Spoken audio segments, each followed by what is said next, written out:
Ambasadorja e Francës në Shqipëri, Catherine Suard, vizitoi Korçën në javën e kulturës franceze, duke qenë dy vende me lidhje të hershme mes tyre. Në fjalën e saj, ambasadorja u shpreh se Korça me Francën ka lidhje të ngushta historike e kulturore, ndërsa rikonfirmoi se shteti francez është mbështetje në rrugën e integrimit të Shqipërisë në Bashkimin Evropian.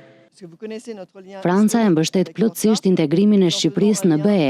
Kjo është thënë edhe nga presidenti Macron gjatë vizitave të tij në Shqipëri, dhe integrimi evropian kalon jo vetëm përmes kulturës, por edhe zhvillimit të territoreve, projekteve të bashkëpunimit territorial dhe zhvillimit të qëndrueshëm. Ndaj dua të falenderoj dy kryetaret e bashkive për këto projekte që kanë në këtë fushë. Në aktiviteti ishte i pranishëm dhe kryetari i Bashkisë së Shomberisë, me të cilën Bashkia e Korçës ka marrëveshje bashkëpunimi prej disa vitesh. Është për të konfirmuar edhe një herë që Shqipëria është në Evropë dhe ne do të shoqërojmë çdo proces të pranisë së anëtarësimit në Bashkimin Evropian. Ky realitet dhe kjo perspektivë evropiane është shoqëruar në nivele të larta politike. Ka mbështetjen e qeverisë franceze. Mendoj që vend të rëndësishëm në integrimin në Bashkimin Evropian luajnë dhe institucionet territoriale, bashkitë, me qëllim që projektet mes vendeve të zhvillohen.